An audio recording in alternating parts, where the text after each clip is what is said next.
And we are back with a bit of a spicy one, and we're also joined by Recollect. So, Recollect, how are you doing today? I'm doing okay. Enjoyed watching those first two games. Great stuff from the three of you beforehand, and it was an exciting set of series. Honestly, we've had some banging games so far. Hopefully, we'll be able to finish off the rest of the evening with a couple more great ones. Very excited for this matchup here between Sengoku and the Hawks. Yeah, and I think that there have been a lot of close games where we didn't necessarily expect them. I think that the first game really let us in with that one. Obviously, Burning Call as Russell Jesters. Not necessarily the result we expected. The second game was a little bit more to, the book. We saw that one written down from a long way away, but not to the same extent necessarily. I think Axis performed really well in that matchup. But are the Hawks going to do another one for this league? Or is Sengoku going to really show how powerful they truly are? That is the question right now. Well, Sengoku, big favourites in this matchup after beating DFM. They're 2-0, looking to go 3-0. Middelcourt, do you feel like it's likely to happen today? I'm pretty confident. Sengoku is probably the one team in the LJL that I would say is strong right now without having to put an asterisk next to that. Obviously, going deathless versus DFM is a pretty good way to start off your split. And I think up to today, up against the Hawks, who, whilst they have looked strong at points and some of the issues that they had in spring are starting to be resolved, I think that there's a little bit of a player diff, but more importantly, I think there is a coordination diff, and Sengoku play much more strongly as a team than the Hawks have in quite a while. Yeah, and stocks are up if you're a Hawk fan right now. You know what I mean? Like, they came into this split after spring, not too great. I made a lot of jokes about the different type of bird that they were playing like, but they really did try and buckle down, and they really actually had some good performances in the latter of that spring split, and they've come in this split actually looking pretty good. They were competitive against Russell Jesters. They picked up a win in day 2, and you know what? There's potential for them. They beat Burning Core. Maybe this is a bit too much of a challenge. Obviously, Sengoku are absolute monsters right now, but the Hopium is alive for Hawks fans. They have a chance, and obviously the roster is good enough to make those plays. But Recollect, if the Hawks are going to pick up a win today, how do you feel like they're going to do it? Well, looking at the last couple of games, there has been a standout recipe for success, shall we say, and it's been Dasher. Dasher on these more engaged, shall we say, based mid lanes. The Lissandra has been picked both games so far. It's looked fantastic. It has looked like the playmaker they've been requiring, and looking around the course of the map, the rest of the map, sorry, it seems as though they were lacking that go button. They were lacking that ability to make the right aggressive play, and Dasher has found something here with this Everfrost Lissandra. So to me, my eyes are going to be firmly on this mid lane matchup. Will Dasher be able to shut Jet down, who has also been having a fantastic opening to this split, or will those playmaking on that Lissandra still be coming to fruition? No, indeed, and obviously catching out on ADC is absolutely massive. If we look at the side of Sengoku, Middelcourt, it's bot lane. We have to talk about the bot lane. We can't not talk about the bot lane. How are you feeling they're performing right now? Are they matching up to what we expect? Because we are saying that this is a very bot lane heavy meta. It is bot lane focused. I think that generally the heights of AD carry play haven't quite reached where they were in spring, but we always need to give credence to NT and Honey in that bot side, along with Soul and Secret, who we did see get dealt a few blows today. Another strong bot lane duo in the LGL. Honey, I think back to last summer when he was on Axis, basically carried that entire team to third place, went one better in spring, picking up second place position, and I know that Sengoku are eyeing up the title this summer. No, 100%. And then on the flip side of the map, Paz as well, having some really good performances. I think was a really big standout in day 1 especially. Recollect, do you feel like the Hawks can maybe play through the top side? Because we already said that their bot lane is really strong, and obviously Marble Reiner, although looking much better this split, do they compare to Honey NT? I think that's a big question mark, but can Kanatu maybe get the better of Paz in this top side? I think it's an interesting one because, first of all, Paz has been someone that I think we talked about a lot before the split started, about being one of these sort of top 3. Top is a very solid player overall, and I think given the way that the Hawks have been drafting, it feels like with the 2 KL picks already coming through, sort of dominating lane has not necessarily been the name of the game. It's been more of that scaling up, trying to become that late game carry monster. So whilst that style is obviously quite effective in a slower region like the LJL tends to be, I'm not expecting to see that much play through that top side. I think realistically, I want to see this mid jungle sort of 2v2 fight break out. Where Dasher and Blank can potentially try to make things happen. Having said that, though, Once has had a fantastic split as well so far. It's tough against this team. Yeah. Yeah, no, I was going to bring this one up. Once, obviously, a key player. He's definitely going to be one that you have to watch out for. Recollect, how are you feeling about this jungle matchup as well? Because obviously, Blank carries a big name. You know, like, you can't look at this team and be like, oh, who's Blank? You know who Blank is, you know? Once, though, has been having a really good split. Do you feel like Sengoku as a whole are just at the moment leveled up? You know, are they the Kaioken to the normal human? It's a tough one, right? Because in my opinion, if we were looking at, we've only had a couple of games, right? But if we were looking at jungle ranking, I would say that Once is the best jungler in the league right now. I don't think that's too much of an overstatement. It might be early to say it, but so far in those first two games has shown a lot of really good signs. Yeah, we'll have to of cut you off. growth. I'm really sorry. This will only happen once. It won't happen twice. We are going to go into draft. Middle court. Recollect. Take us into game number 3. Will the Hawks claim victory against Sengoku? We will have to find out. SHG here on the blue side, banning away the Karma, Lucian, and the Wukong. Sengoku removing that Zeri and forcing Kinatsu onto a different pick. That Kale taken off the board. He's going to have to find something different.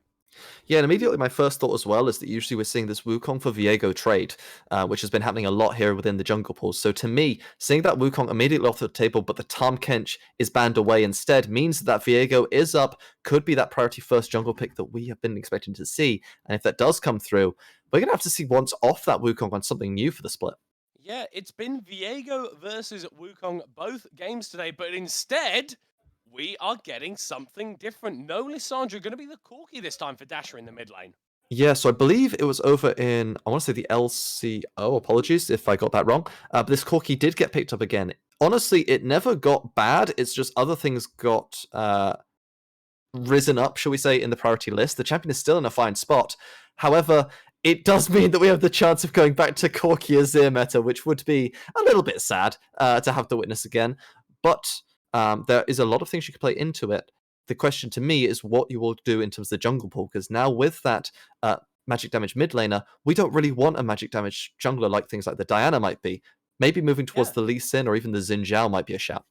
I mean, potentially, but they are a little bit outdated. Sengoku picking up the Viego, who, alongside that Wukong, is one of those top tiers, and taking away that Ezreal, the champion that Honey can do well on, but also denies the double poke away from the Hawks. So one of those compositions that they could opt for off the table. They're going to opt in for the Jinx, though. So I feel like these AD carries kind of swapping what champions they're usually playing. Yeah, and it creates an interesting dynamic as well, because the blue side composition already showing its sort of hand towards a long-range team-fighting based composition. So I'm expecting we see something to help facilitate that within this next pick. Likely going to be a support that can either engage or help to peel that Jinx back. The Nautilus is going to provide that easy engage tool. Yeah, and it was the Reiner Rel last split. The Reiner Nautilus has been getting better and better. He's one of these players who was always on the periphery of the real top tier supports, has got into that point at various occasions on his career, but on this Hawks roster, looking to cement himself as one of those top support players in the region. Jet going to be locking in the Silas. We know how massive the pool of this player is and how many champions that he can play. There's another unique one for him this split. The only thing that worries me about this Silas pick is the fact that when I look across the other side of the rift, there aren't that amazing great ults to be taken here with the hijack at the moment. You've got the rockets from the Corki, the Super Mega Death Rocket, which isn't exactly a big team fight winner, and then the Depth Charge, which is fairly good. It does limit the other team's options moving forwards throughout the rest of the draft in terms of what you want to play within that top and that jungle position. But outside of the isolated matchup, it's not exactly going to be that great. Yeah. Something that I did find intriguing is that the Hawks opted against picking up their jungler on the first rotation. So we've seen Sengoku focus that down, take away the Lee Sin, take away the Trundle, and now Blank is going to be forced to pilot something pretty low down on the tier list. And whilst the Hawks can do a similar job targeting out versus support pool and then the top laners, it doesn't really feel like Sengoku have got the same pinch on. It would be hilarious if this is just Corky top and then we get Diana Yasuo. That would just be the best thing. We're not going to see that. There's no way we'll see that. This isn't that kind of not that kind of matchup. But it would have been crazy to see. Instead, I think now that we've seen this pivoting towards team fighting, picking up some counter engage tools like this Reynata makes a lot of sense. All you really need now is a big sort of tanky frontline that you can help to deal with on this red side, because right now you don't really have the best dive to access this Jinx, so you kind of need to come back from a different perspective, maybe trying to catch her out with CC instead of with raw damage. Yeah, maybe something like an Ornn. I mean, this is one of the virtues of Paz as a player. He can play pretty much anything to a decent high level, so offering a bit of flexibility for Sengoku in their draft, that means these next two picks coming in from Hawks, they can analyze and then properly come up with a counter. The Gwen, going to be a fun one for Kanatsu. Ever since this guy's come into the league, we've pegged him as this massive carry player. 2 games on the KO this split, can't play it this time around, is going to go to another AP true damage top laner. Yeah, I'm interested to see whether or not we would have seen the Poppy, not the Poppy come through, the Fiora come through. However, with that Poppy lock-in, looking to go towards the jungle, I imagine, here for blank, though obviously you can technically flex the Poppy and the Gwen around, whichever way you want to do so. There is a very interesting set of routes you can now run for this last pick. I would be excited to see what we'll go towards, whether it will be that team fighting or that more split push oriented style. And with that Gragas, I think we're going to be throwing some casks. Yeah, we're going to be throwing some barrels into the mix. You saw how well Harp piloted it in the last game.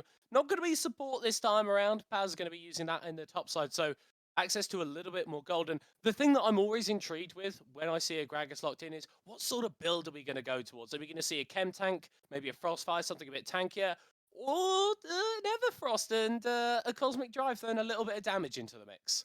Yeah, you've always got a lot of options. To me, I'm expecting to see the more AP heavy focus potentially here from this Gragas. So we will need to see, obviously, whether it will be that Night Harvester build that I think we did see get run a couple of days ago into the GP. I think there was a first strike Gragas, if I'm remembering correctly. Apologies if I am misremembering, which was quite effective in all honesty. Yeah, surprisingly so. We're seeing the rise in the Brewmaster coming back to full effect here. Not so youthful, but AO. It is exciting to see, though, because obviously you are going to struggle into that Gwen a little bit with the fact that her Hallowed Mist is going to immune the barrel, at least as engage onto him. On top of that, there is the amount of damage that she can deal when she does get to 1 to 2 items, so can be a nightmare in that side lane. To me, it's all about whether or not you can find those grouped up fights, find those good cask engages, and just nuke one of these carries. And I think that's something that Sengoku's composition does fairly well. That cask is brilliant for breaking up the team fights. So then the hostile takeover from the Renata as well. Your composition is very, very good at splitting up the Hawks, creating zones that they just can't walk into. And when you've got stuff like a Silas and a Viego and Ezreal champions that can go forward, if there isn't a Poppy there to block them, their play patterns are going to be a lot more free.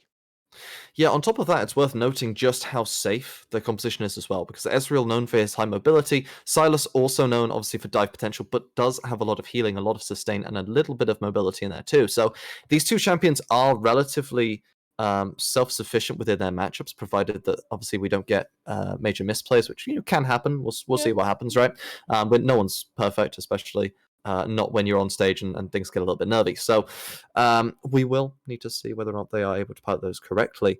But crucially, there are now a couple of ultis that Silas can take that you're a little bit more happy with now. This Gwen has given you something potentially to work with. I mean, the Gwen's good. I like the hammer as well. Just being able to say to someone, no, you're actually not in this team fight, is such a powerful tool, especially in games that go a little bit longer when it can come down to 1 or 2 team fights. If you're ejecting the AD carry out of that play, then all of a sudden it's looking a lot better for you. We are now on to the Rift here for the Fukuoka SoftBank Hawks Gaming. Got to get the full name in once every stream. Versus Sengoku Gaming. Currently undefeated here on the red side, looking to extend their lead at the top of the table. I'm glad you trust yourself, because I feel like I'd mess up the pronunciation of Fukuoka if I tried that without hearing it first. So I appreciate that. Thank you for saving my what little reputation I have left. As we are just going to have sort of standardized. Well, I was going to say it was standardized, but we've got some bush sharing, because sharing is caring. We've all got to show a little bit of enjoyment here. Potentially might be looking onto Dasher here, but it might just be this delayed invade towards the bot side. We might get a little bit of vertical jungling happening in this one. I mean, potentially. Blank soloing his blue buff, so will be just fine there. Powers dropping a ward. Kinatsu spotting out that once isn't on his own red buff, and I think that Sengoku may have been snuffed out on this play as the missing pings go through, and Blank is going to be able to go into that sort of jungling on opposite sides of the map. Yeah, weirdly, I think I actually prefer this more for the side of the Hawks, though. I feel as though having that poppy into the Gragas on the top side, maybe mitigating the ability to get away with the body slam dash as an escape, is going to be a lot more beneficial than trying to engage onto this bottom side, because when you look at the options here for Sengoku, they don't actually have the greatest engage tools to start a gank on the bottom side. They're trying to play into the Nautilus with this Renata, and if you're not hitting Flash W from the Viego, you're not really going to find too much. So it will be, I think, a little bit more beneficial, as I said, for the SoftBank Hawks, but we will need to see which junglers can utilize this new pathing situation to be more beneficial for their team. And I like that we've got Blank versus Once in this scenario, because we've already talked about Once being possibly the best performing jungler this split so far, and obviously Blank is a name that carries so much weight, who has so much experience, and when you are in these scenarios where pathing becomes a little bit trickier, strong experience can be really beneficial in securing you some of these advantages in the early game, as Jet is going forward for short trade onto Dasher, but does actually have the bone plating on the Corki, so not taking too much damage. Yeah, I think that's a really smart decision as well from Dasher, to make sure that you aren't exactly going to be worrying about getting poked from Jet, so you're going to be able to mitigate that initial all-in, that initial fight that can break out as Once, trying to secure and protect that red buff, which would create a triple buff there for the Viego. So nice little advantage gained there. Might be at the loss of double Scuttle Crab though, so Blake's going to get a little bit of revenge on that one. Yeah, but I mean, the Scuttle Crabs aren't as impactful as they used to be. NT and Honey actually moving over to try and secure this one. Yeah, but might get caught for it. Oh, that's a hook landing onto NT. Flash stun into the wall. Chompers go down, but they're not in the right place. Marble will flash over to secure the kill onto NT, but that bailout, he might be able to outlast this. No, not quite enough damage as Reiner flashes over the wall. Here comes Once, though. Honey continuing to play it out, and now the Fukuoka SoftBank Hawks find themselves on the wrong side of the rift. Reiner's not going to be able to secure and execute here. Once flashing forward to secure the kill. Yeah, but we got a little bit more action here. Look at the mid versus jungle matchup between Blank and Jet. Could be a little bit scary. I don't think Jet's going to find too much more, though. Still going forward, though, with those change lashes. Is going to find Dash, who has no mana on the Corki. The stun has been interrupted. Flash still available, and uses it to take out that jungler. Dash is going to be forced to flash away. But madness, honestly, coming through in the early stages of this game. Yeah, but the madness is working out for the side of Sengoku. They're the ones who are going to be up 3-2 in the kill score. They get themselves plenty of kills overall. They're going to be happy with that little bit of gold influx. The crazy thing is, as well, which I will discuss in a second, but we're going to go to the replay here, is it makes so much sense here from Sengoku. They wanted to try this, but unfortunately, the jungler's pathing down. It's just a 2v3. Chompers don't go off in time, but it is going to be the easy pickup here for the SoftBank Hawks. Maybe Marble, sorry, going to easily pick up plenty of damage to give that one to Reiner, and then it's just a case of Honey trying to reach that last auto, maybe get that trade. Does barely get it, credit to them. And at that point, though, your Nautilus is in a rock and a hard place, and Viego will happily stab that one for another one. But credit to Jet knowing the limits of this champion here on the Silas. We have, as we said, played a lot of different champions, so sometimes that knowledge on all of them individually isn't quite there, but the aggression to go for that 1v2, realizing Dasher has no mana, and beautifully punishing it. And that's why Jet was the, one of the most valuable players in Spring, our all-pro and #1 mid laner, because he does do things like that. He knows the limits of these champions just a little bit better than everyone else. However, he is down pretty significantly in terms of CS in this mid lane. Dasher, almost up 20.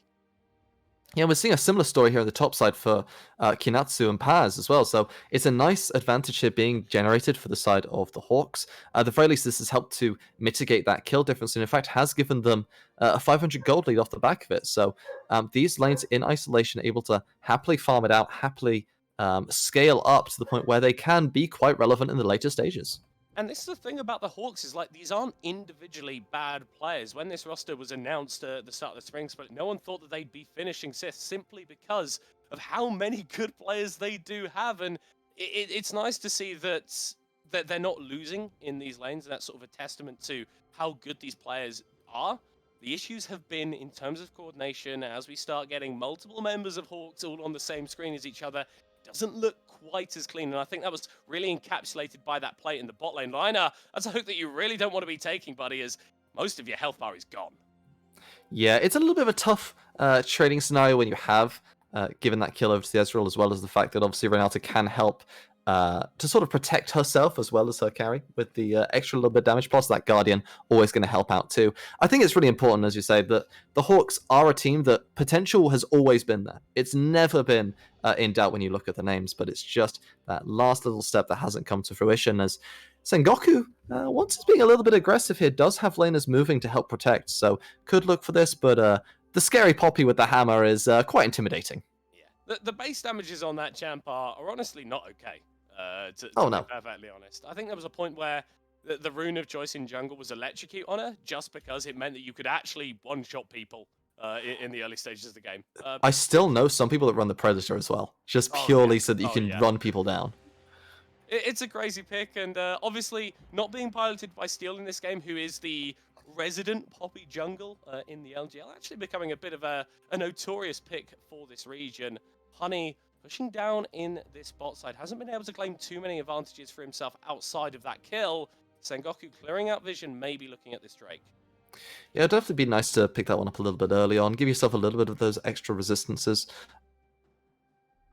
Too big. To me, I'd actually be interested to see whether or not the Hawks will try to move towards that Herald relatively soon. Maybe they can look to make a lane swap, move their AD carry towards the mid lane, their support obviously towards that Herald, and play for that one, because the ability to snowball this mid lane matchup, get Dasher a couple more plates, get that Corki faster to that poke build's break point, could potentially be very large in the grand scheme of the mid-jungle matchup, and then obviously influencing the side lanes afterwards. So to me, I would like to see that rotation come through, but instead we're just going to see Marble go back towards that bottom side. I think the sooner that you can make your matchup against Jet non-interactive, the better. Yeah. Because this guy is just absolutely cracked. Hawk's going to be using that mid-shove, though, to take out this Drake.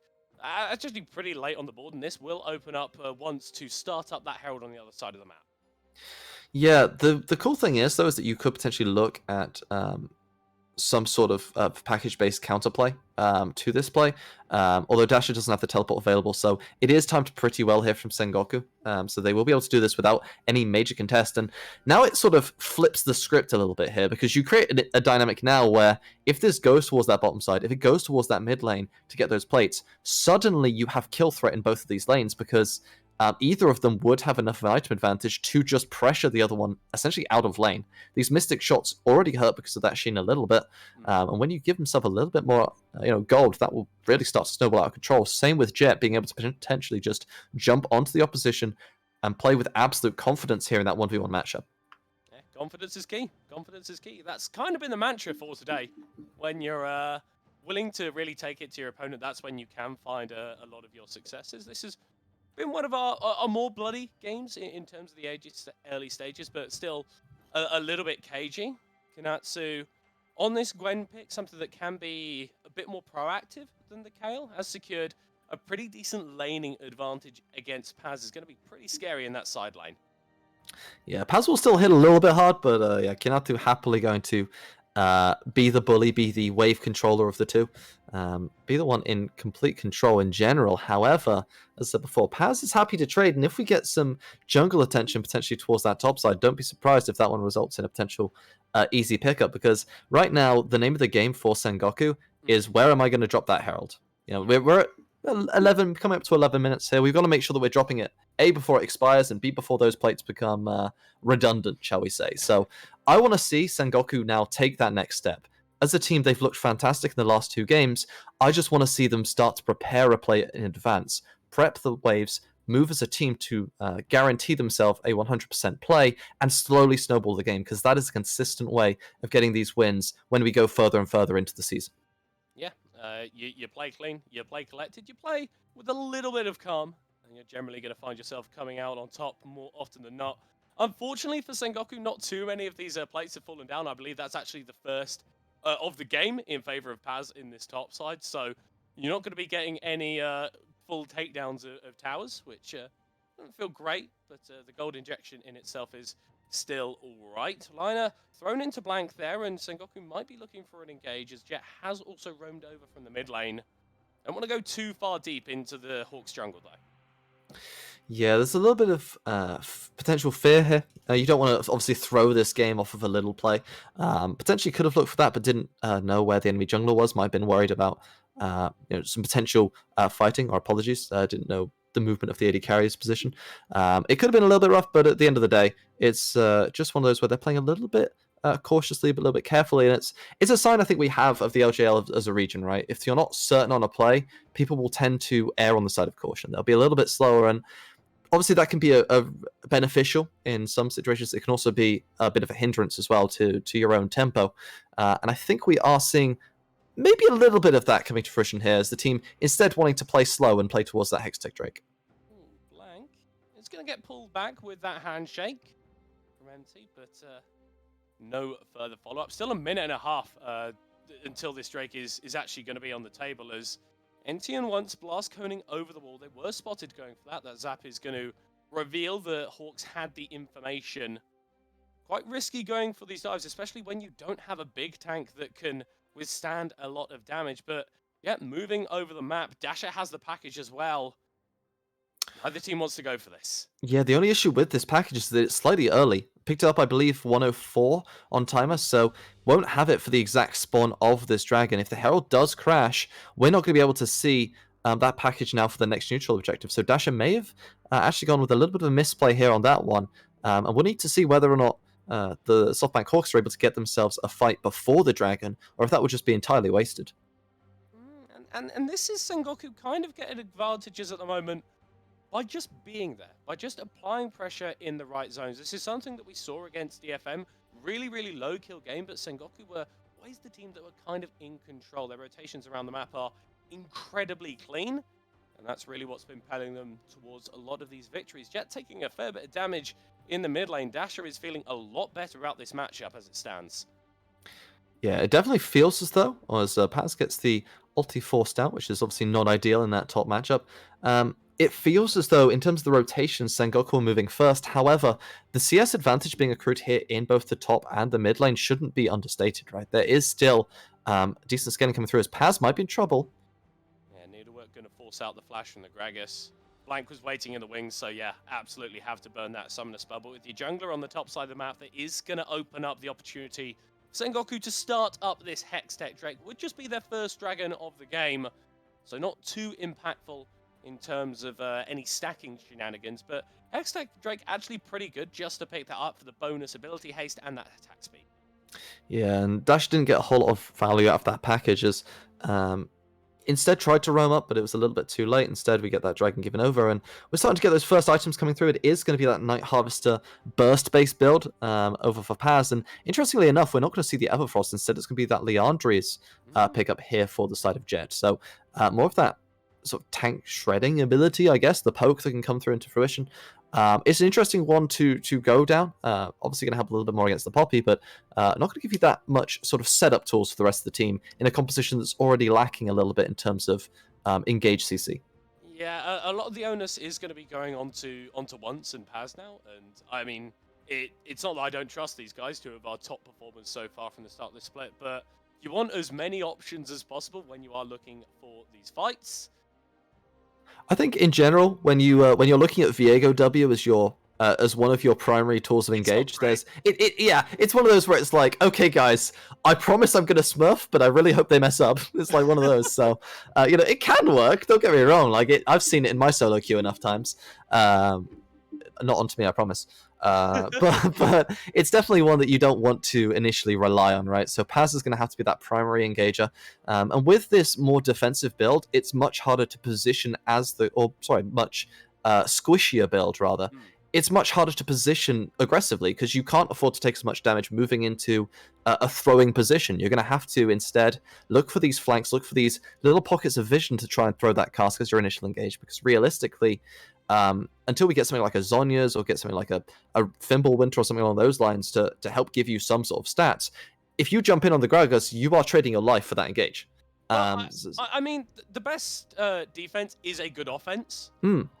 So if you're one-shotting Marble or Dasher, then I think you feel pretty good about going for a bit of a more damage skew build. One's going to be summoning that Herald in the mid lane. Not sure if that's going to be able to take out this tower. May just have enough damage. I think it goes. I think it's dead. I should go at one shot, I believe. There we go. Nice, nice. But yeah, we've got more of a big bursty boy than a big beefy boy in the top side. Yeah. So we will need to, obviously, that has its ramifications one way or the other. On the subject of ramifications, we've got that Muramana now being sort of stacked up here for the side of Dasher. Happily scaling is going to be that ulti poke Corki that we've seen so much of for about half a year. It hurts. It does hurt. Will be delayed though because of that Hex Drinker in inventory, so it's going to take a little bit of time before we see those rockets doing half of someone's HP. Honey though has now completed that Manamune and is a lot closer to actually transforming that into the Muramana, so the Ezreal really starting to spike now. Yeah, Ezreal known for his 2-item spike for the last couple of years. Definitely a champion that will be taking over, and in the right time as well, right? Drake number 3 is usually a massive fighting and contesting, because in most situations that would potentially be the Soul Point Dragon, right? In this situation, not so much, and could have potentially been, and I think it is a little bit unfortunate. But what isn't unfortunate is this teleport coming through. Yeah, once has already taken, well, pretty much most of his health bar. Kinatsu on the way, Super Mega Death Rockets! Not quite in range. Paz is going to be teleporting into the bot lane, dissuading the play. Neither team finds anything. Yeah, it didn't quite work out there for the side of the Hawks, but at the very least they do get the teleport for teleport trades, so you are getting at least sort of paid back what you used, and you did also get obviously a little bit of pressure applied from that. However, the tower now going to fall in the bot side for Sengoku, so they are the ones who ultimately do end up winning out on the play. On top of that, they're the ones who now are able to get the mid prior, so they can set up the vision for this crucial dragon.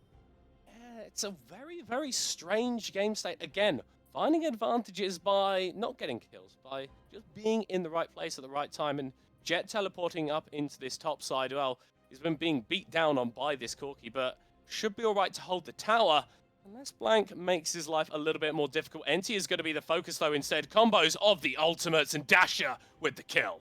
It's just too easy there. The CC chain is beautiful. It's 2 ultis blown, but realistically speaking, you're happy to take that one if you are a fan of the Hawks. They need to get everything that they could possibly get, and it also means now that Jet has to show that bit of respect, because you now know that these two are in the top side. You know that you can get dived, and that means you know you're going to have to go at this tower, so that's going to be even more gold influx potentially, if not a little bit of chunk going down onto it. Yeah. Just going to be the chunk on the tower for now. The Hawks yet to pick up one of those structures, as Drake is spawning onto the Rift, and Sengoku are the ones that are going to be able to take that one away. Yeah, only problem with that play obviously being that those ults are now on cooldown, right? So you can't easily now contest. It does mean that you can finally resync your package timer, as we do get fighting here between Blank and Jet. Yeah, I'm not sure if the Silas is going to be able to 1v3, forcing the flash away. Beautiful stuff there, Reiner. You take that trade every day of your life. I mean, Blank looked like he was winning, to be honest with you. The Poppy looked like it was hitting different on that one. And on the subject of hitting different, goodbye, Corki. You can fly a little bit higher than normal. As the Keeper's Verdict going to knock him for 6. And it does, inevitably delay that top tower falling as well. However, Jet might be getting baited a little bit here because of that safety. Yeah, using all those cooldowns, the Steadfast Presence secures another kill for Dasher. 2-0 now on the Corki, and those itemization spikes that have been delayed by the Hex Drinker looking a little bit closer.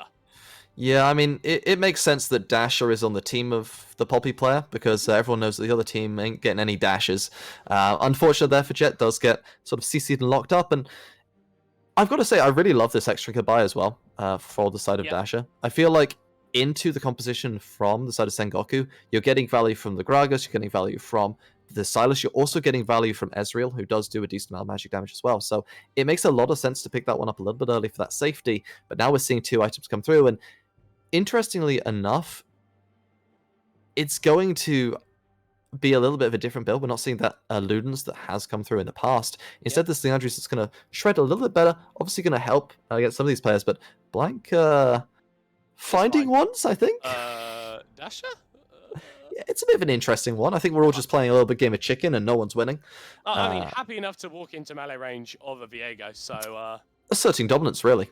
Absolutely. Actually, interesting that we're touching on once now, because that is a Balmy Cinder in inventory, which would imply to me that this Viego is going towards something possibly like a Frostfire Gauntlet. That's not really something I've seen before. I mean, it's still better than the Mikhail's Viego I saw earlier today. Oh, come on, man. You can't do him like that. Oh, I can and I will. Anyone who needs to watch that VOD back, explain that to me, because I don't understand. I'm not a 5-head, to be fair. But anyway, I think it's okay, honestly, to go this sort of tanky Viego build. You're realistically not required to deal as much damage as you otherwise would be on the champion, because you have so many other carries, given Gragas' build path as well. It enables you to be a little bit more annoying onto this backline, and your base damage is usually enough to get through. And realistically, Viego build doesn't matter that much anyway, because once you change, you're going to take anyone else's items regardless. True. So you can build literally whatever you want. AP Viego, why not? Why not? Why not? Dark main it. That is a name that I've not heard in a while. He still makes some fantastic stuff. Is he still doing it? Oh, he does. He's an absolute. He's a legend, that man. Anyway, on the subject of legendary, Honey looking for a little bit of poke. Might find an engage here. Yeah, Reiner not quite caught by the Spectral Maw though, so able to Spider Nautilus himself away. I feel like the slower pace of this game has to be favouring Hawks, though. They're the ones with the Jinx, they're the one with the Corki, and the Gwen as well. You've got some scaling on the side of Sengoku, but in a straight-up 5v5, I feel like the longer it goes, the better the Hawks are feeling. I also think that outside of the 5v5 environment, they have more options as far as win conditions are concerned, right? Because whilst you do have that potential for the team fighting, that realistically it can go wrong, right? You've got that potential of the Renata spinning it around, because obviously if Jinx or Gwen are hitting the rest of your team, you're going to take some hits from that. Yeah. They do also have that Gwen on the top side, as you said, into this Gragas. I feel like the Gwen will happily be able to scale into that side lane too. So if things aren't working out those team fights, you can move towards that side lane. You can move towards a 1-3-1, maybe have the Corki pivot and sort of hover between lanes as a pseudo 1-4 type situation with the package. You have that option and flexibility. So I would definitely agree with you that I think that the Hawks do have that late game option to go towards, as well as just the team fighting that their comp is so well built for. The small wrinkle on that, though, is that Sengoku are a damn good team. And they're a damn good team when they shouldn't be in a lot They're of scenarios. 2-0 for a reason, let's be honest. Yeah, I mean, well, and they took DFM to 5 games in last split's final for a reason. It's a team that has a lot of tenacity and an ability to fight back in scenarios where they maybe wouldn't be favoured. And one of the perennial issues we've had with the Hawks is their coordination hasn't quite been there at the key moments. I wonder if that's something that Sengoku are going to be able to exploit. Yeah, the gold is exactly where you want it to be as well. It's on these carries. It's on Jet, it's on Honey, and it's on Once. If you wanted the damage dealers to have it, that's exactly who you want to get it. The real question here, though, is will they be able to find the right engage with this package available now for Dasher? It's going to be up to Protect. They could just draw a line in the sand, quite literally, made of phosphorus. Ooh, that was a lot of damage. Do the Sengoku members with that big one. So it'd be sole point if Once is able to get into the pit and steal this one away. It doesn't appear likely. Keeper's verdict not hitting onto anyone actually. Dasher? 14 HP. No! Jet somehow steals the Drake. The hostile takeover will still come through as Dasher is knocked up with that ultimate and the Silas waiting in the wings on the backside. Low HP bars for the Hawks. In they dive. The Heartseeker strike. And it's heartbreak for the Hawks. As Sengoku are going to be able to take over this fight. But no, Kinatsu still doing the damage. But he's going to be falling down. Blank jumps over the wall. But the waiting arms of Paz will greet him. The Poppy's strong, but I'm not sure she's going to be able to win out this fight. Actually, doing a fair bit of damage. But here comes Jet to clean it up. Sengoku are just too damn good. And the wings have been clipped inside of the Jets. It's beautiful stuff there from the side of Sengoku. They're going to have... Words. Sengoku happily cleaned that one up. But the steal from Jet, I have no idea how you can possibly get in and get this one. I mean, Jet just somehow, some way, over the wall, Jet. That's ridiculous. Oh my word, okay. I thought the package from Dasher would be enough to dissuade the team fight, but at this point the health bars are just too low. There's nothing more that can really be done, and the True Shot Barrage just helps to incentivize that engage as Jet. little bit of stopwatch action as once and Paz happily find a beautiful engage, and there's just nothing more that can be done. They're routed, they're running, and unfortunately, it's going to be all Sengoku in this one. Blank, you stall well. The Poppy is tanky, the Poppy deals damage, sure, but unfortunately, a 1v4 at this point in the game is just not on the cards. It was an easy cleanup there from Sengoku. And what did we say? Sengoku somehow find a way to win fights that maybe they shouldn't. And now they got themselves a gold lead, minor though it may be. They've got themselves a soul point. This Ezreal is scaling. This Silas was indomitable in that fight. And once, with that beautiful Heartseeker onto the backline, really able to tear it up. Now my eyes are on Kinatsu, especially on this sideline. Justing level 16 on the Gwen. What can they do to bring this game back for the Hawks? Well, they can potentially have to teleport over to this Baron because it's being started up here by Sengoku. They're pulling the trigger, and here does come the double teleport. I think you can just dissuade this. Just get out. Look at the flags. Oh, no. They've got nowhere to go. Paz throws out the cask. Adds bopping actually away the Ezreal. He's not going to be joining this fight as Jet is on the other side. Once is the first to go down, and maybe the Hawks can actually play this one out. Sengoku don't want to commit to a full engage. The poke is still landing. They'll back away. Yeah, it was a nice turnaround there. Nice flank from Paz. Was looking to see if they could get that big winning fight, but the Keeper's Verdict was enough to send Honey flying, creating a temporary 4v5.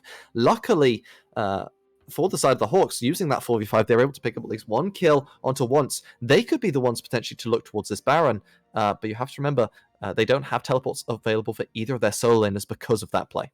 Yeah, they do have that double AD carry, though, so your Baron DPS is pretty good, especially with the Gwen as well, and this could have gone so wrong for the Hawks. Sengoku collapsing from multiple angles, but they can't quite make it stick.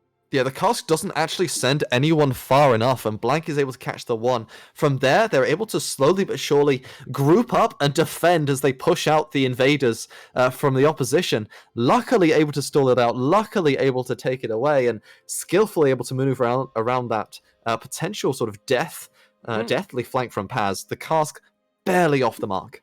And a crucial cooldown, a crucial item, was this Zhonya's Hourglass for Liner. Being able to buy an extra 2.5 seconds on that Nautilus when you've got stuff like the Viego that wants to get a reset in these fights is oh so pivotal. Sengoku not dissuaded though, they are going to be starting up this Baron, and there is no vision for the Hawks. This is going down way too quickly. No steal is going to come through. The Gragas knocked over the skies, and Jet is on the back line. Goes Golden himself, buying as much time as he possibly can, but he's not going to be able to heal up in time. The bailout will not bail out the Sengoku mid laner, and Hawks are able to grab at least an exit kill. Yeah, and again, Blank finds a fantastic usage of the Keeper's Verdict to at least get one away from the fight, create that 4v5. This seems to be the recipe for success for the Hawks, but unfortunately, it's only going to be a minor success because that Baron buff still goes over to all of these Sengoku members except for Jet. It's plenty of them with it. And yes, you don't have the Silas split push, sure, but you're still going to be down 2k. And with this ocean spawning, you've got to imagine it's going to be really hard to get priority and even get into the pit. Yeah, and we've talked a lot about Jet in these fights, diving onto the backline. I want to take a look at Honey. Quietly farmed up 300 CS, 4 items on this Ezreal compared to only 2 on Marble, really trying to show what a top-tier AD carry in the LJL looks like. The Hawks will now start up this Drake. If Sengoku can secure it, if they can steal it again, that'll be soul points, so much sustain. Liner going forward. Oh my god! It's happened again! This time once is the one committing larceny, and it's Sengoku committing homicide to the Hawks. You can't conserve these birds. Another massive fight. Yeah, someone called Peter because this one is not looking ideal. It's going to be another one picked up. Dasher's got nowhere to go. Oh, it looks so nice. You got yourself that little bit of resurrection, but that ain't going to last for too long. Goodbye, my friend. Once picks that one up, and it's just a little bit too easy here for Sengoku. They're happily stealing everything. Like thieves in the night, they'll take away your towers, they'll take away your money, and they'll take away your life. Yeah, they might even take your Nexus as they are not stopping this push. Still waiting multiple seconds for the carries of the Hawks to respawn. Blank is going to be up in a few seconds. Rhinery is already on the table. But look at that. Hostile takeover has been thrown out. The keeper's verdict doesn't land onto anybody. And I'm sorry, Hawks. It looked damn good for you in the early game. But Sengoku are just too good. I mean, no one does it like him. Sengoku, they make the plays happen. It just looks ridiculous. It's like, oh, they're finally falling behind. It's not looking ideal. They're in trouble here. Oh, just random Q steal, because why not? Yep. The chains lash into the dragon to last hit it. Beautiful. I don't know how they do it, to be honest with you. They're just somehow getting away with these little things that should be losing them the game, but it's just not quite there. And you know what, Recollect? I'm starting to get DFM vibes from Sengoku, because DFM have always been a team that is able to find these wins domestically when maybe they shouldn't. Sengoku finding leads, finding wins in games that maybe they shouldn't. We might have a new champion at come the end of the split. That's a hell of a long way to go. We've got a hell of a short break coming up, though, as we're going to be discussing that game in a bit more detail after this.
We'll talk about Valorant later.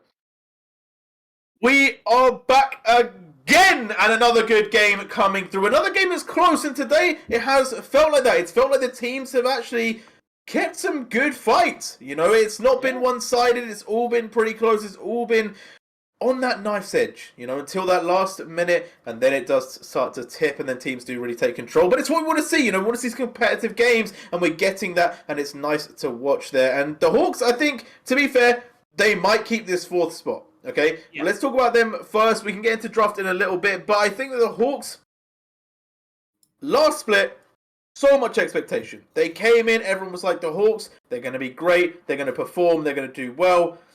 Didn't really go as planned. Yeah. This split, though, they've come in, people have talked about them being 4th, and to be honest, they have looked pretty good. They beat Burning Core, so they got 1 win, but they have lost to both Russell Justice and Sengoku, which, to be fair, is no problem. They are predicted to be 2 and 3, potentially 1, if you're the Sengoku fans.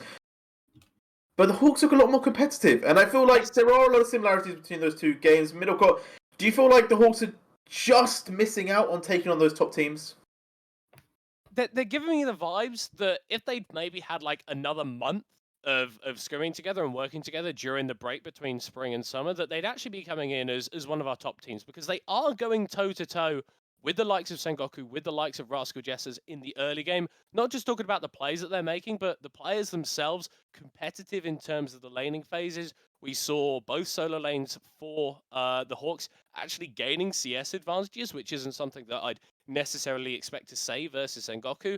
And I think to a certain extent, the 1-2 scoreline that they currently find themselves in is a little bit a strength of schedule thing. I imagine that once they start facing these teams, like Axis, like CJ, like V3, they're going to be finding themselves going up the standings pretty quickly. Yeah. Hang on. Don't pick on V3 like that. They're coming back. What do you mean? We'll talk about them in a minute. They're coming up next, so we'll have our moment. We'll have our moment to defend V3 or to not defend V3. You know, it depends on which way you decide. But I do agree with you. I think that the Hawks definitely have a good start. You know, I think that they're coming into this. They should be feeling pretty good because yes, you've lost, but you've lost to 2 of the top teams. You've lost to 2 teams that have been absolutely destroying. Obviously, Russell Justice is kind of falling off a little bit since day 1, but we'll move on from that one. They theoretically, on paper, should have been picking up those wins. And I think the Hawks are performing much better. You know, they've come in. I said last season a lot of stuff. I said they need to be more like Seagulls and come in and steal the chips, be a bit more aggressive. They're doing all of that. They're making a much more standard plays, and I am really happy to watch the Hawks play once again. But Sengoku, they are still very strong. They've come in as the favourites. They are performing like it as well, and they really, really are putting up some good games. Yes, it wasn't all Sengoku all the way. I think the Hawks definitely had their fair share of moments in the earlier stages. But Sengoku, once they got that lead, were not letting go. And recollect, do you feel like there's now potential for them to go all the way? Obviously, we're only day 3. We still have another 18 days of games left. Do you feel like Sengoku, though, at the moment are in top form and they really are just that bit better than the rest? I mean, I don't think it's an exaggeration to say that they are currently the best team. I think that's something that people could make a reasonable argument for. Obviously, some people will say, you know, DFM, Teehee, win trading, they're actually the best. But, you know, it's one of those where it's like, it is debatable. And I think that in of itself is already a good sign for this team's growth. The only thing that worries me is that, let's say, hypothetically speaking, that we didn't get a random Silas Q steal, the game would have been in a really awkward state. Like it's not like they were winning from the beginning, and there were definitely moments of worry against a team that is, in my opinion, also a team that is performing really well. Right, it is a top 4 team. But if we want to say they are undisputedly the best team in the league, I need to see solid, strong, the keyword being strong results against the top 3 teams. I want to see a for sure sign that the team is better than DFM. They are better than the Hawks consistently. Like they would win a best of 3 2-0. I need to know that in my mind before I can tell you for a fact that they are the best team in the league. You can make an argument for it, but I'm not sure you can confirm it just yet. Yeah, we definitely have a lot of games left to play, and obviously it's not just about being the big teams. It's also about being the smaller teams as well. You know, it's all well and good having that good win stat against the likes of Russell Jesters, DFM. But if you're dropping games to the CGAs, to the Burning Cores, to the Hawks, maybe even to V3, that's where you start to get into some trouble. That's where you really start to lose out on spots, and that can cost you that difference between being number 1 or number 2 or even number 3. But going into the draft, this is the first Silas that we've had in this split. It's been pretty popular around the rest of the regions. How are you feeling about it, Middlecore? Because I personally really like this pick at the moment. Yeah, and I loved more specifically the way that Jet was playing it, constantly being on these flanks, constantly looking to catch out the members of Hawks on the backline and really become a real threat for them. I I don't think it really worked as well this game as it could have done. I think that the long range really hampered the early stages for Jet, and one of our ways that the Hawks could win was if Dasher was able to keep Jet in lane and prevent him from snowballing around the map, and that's kind of what we saw to an extent. But I mean, you can't keep a player like Jet down. Getting blind steals on Drakes, getting huge engages in T-faults. It's what this guy's made for. No, indeed. And you already talked about the Dragon Steals a little bit. Yes, I do agree. I think it was a huge, huge momentum change. The fact they sold 2 and then got sold off the back of that Recollect, it was definitely a poignant moment in the game. But also the team fighting that they had after it, it just felt Sengoku were hitting their moment. You know, maybe they didn't have the initial start to the game that they wanted, but after a little bit of jogging, you know, they were ready to go full sprint. And when they got to those late game team fights, they really took control. Are they the new team fight team? You know, we talked about Russell just being very strong in the team fight. They're the ones you have to watch out for. Are Sengoku now the team that are the best of the team fighting? So before I answer that, I just want to give some credit to Blank for the Poppy ultis that basically saved 2 to 3 of the fights after neutral objectives. I think the Baron fight ended up a 1-0 because of the Gibbs verdict. Same with, I think, one of the Dragon fights at one point. I would say that as a team, they have gotten to the point now where they can consistently find the right engages in terms of the angle of approach. The actual execution of the engages isn't perfect yet. And by that, I mean, when we had the flank from Paz, the ulti from the Gragas didn't quite land where it needed to, right? When we had the Dragon fight, a lot of that engage did come through well, but it was still a little bit clunky, right? This team is definitely one of the best engaged teams in the league, but there is still room for improvement. I think if anything, that's the most incredible thing about this team. They are already so good in comparison to everyone else here, but there is still so much room for them to grow as a team over the course of this split. And I'm really, not as a caster, but as a fan, really excited to see the way that they will develop, change, and grow over the course of this split, given a little bit more time together, given a little bit more ability to coordinate and get more used to the way they want to play. Because if the meta stays the way that I think they want it to, they could be in a fantastic team, even going into Worlds if they get the chance to. I do think that's true. I think that all teams are improving. We'll see how much by the bigger one is V3. They will be coming next against CGA. We're definitely going to be talking about this one in a minute, but before that, we're going to go to a short break.